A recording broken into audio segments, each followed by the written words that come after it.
dan siangnya muncullah matahari yang tergantung tanpa tali. Bumi juga tidak mau kalah.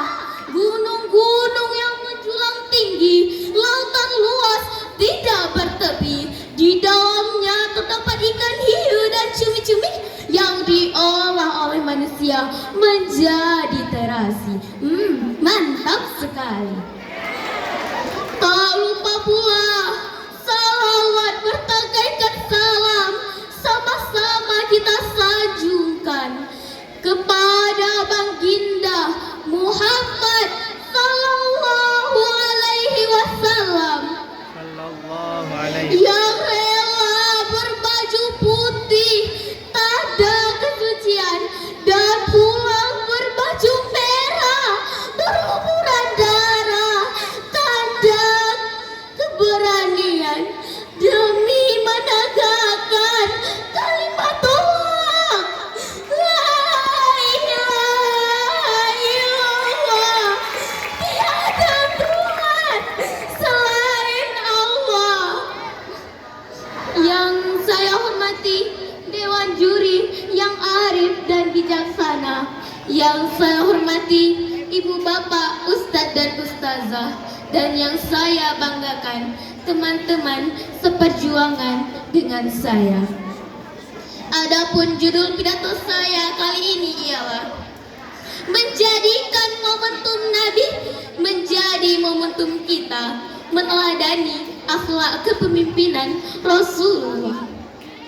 Kehebatan dan kemuliaan Rasulullah di antaranya sebagai pemimpin yang selalu mengutamakan kepentingan rakyatnya dan selalu mengutamakan akhlakul karimah yang pada akhirnya mampu membawa rakyat yang biadab menjadi beradab. Betul? Yang dulu berseteru kini menjadi bersatu. Betul? Yang dulu menyembah berhala kini menyembah Allah Ta'ala. Takbir, Allahu Akbar. Saking hebatnya Rasulullah, namanya diabadikan oleh Michael Hurt di dalam bukunya 100 orang yang paling berpengaruh di dunia dalam sejarah. Dan Michael Hurt harus memposisikan Rasulullah sebagai ranking pertama.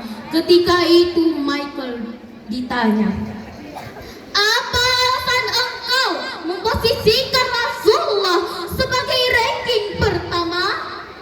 Michael Hurt menjawab, tidak ada selain Muhammad yang mampu menjadi pemimpin baik di skala dunia maupun agama.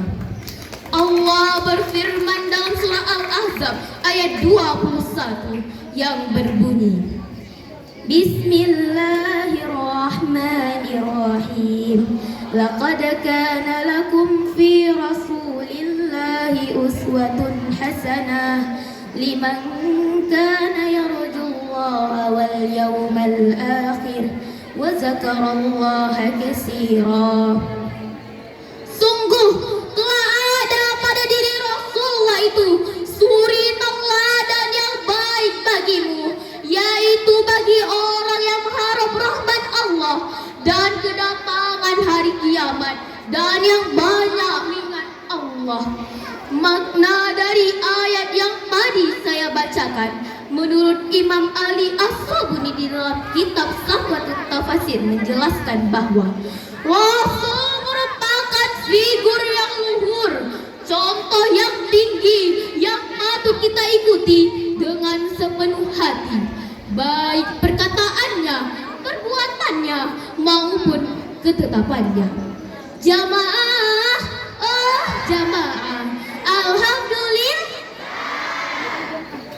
Untuk meneladani Rasulullah dalam aspek memimpin, paling tidak ada dua kriteria yang wajib ada pada seorang pemimpin, Yang pertama, seorang pemimpin harus memiliki sifat pandai. Kenapa? Karena di antara sifat Rasul ada yang namanya sifat fatanah. Kedua, seorang pemimpin harus memiliki sifat adil. Kenapa? Karena di antara 7 golongan yang akan mendapat naungan Allah, yang paling pertama ialah pemimpin yang mencintai keadilan. Jikalau pemimpin hanya memiliki sifat pandai tapi tidak adil, bisa jadi pemimpin ini hanya akan mempengaruhi umatnya. Betul? Begitu pula sebaliknya, jikalau pemimpin hanya memiliki sifat adil tapi tidak pandai, bisa jadi pemimpin ini yang akan dipengaruhi oleh umatnya. Betul? Jamaah, oh jamaah, kita nyanyi bareng mengenang Nabi yuk. Rasulullah, dalam mengenangmu kami susuli lembaran sirahmu. Pahit getir perjuanganmu membawa cahaya kebenaran. Tak terjangkau tinggi pekertimu, tidak tergambar indahnya akhlakmu, tidak terbalas segala jasamu. Sesungguhnya engkau Rasul mulia, tabahnya hatimu, manapu dugaan mengajar arti kesabaran menjulang panji kemenangan, terukir namamu di dalam Al-Quran.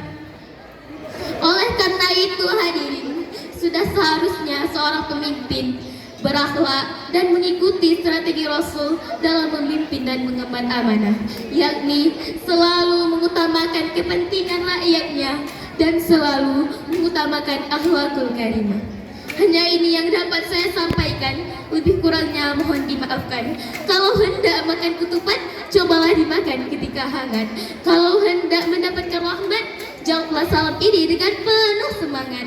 Wabillahi taufiq wal hidayah. Wassalamualaikum warahmatullahi wabarakatuh. Waalaikumsalam.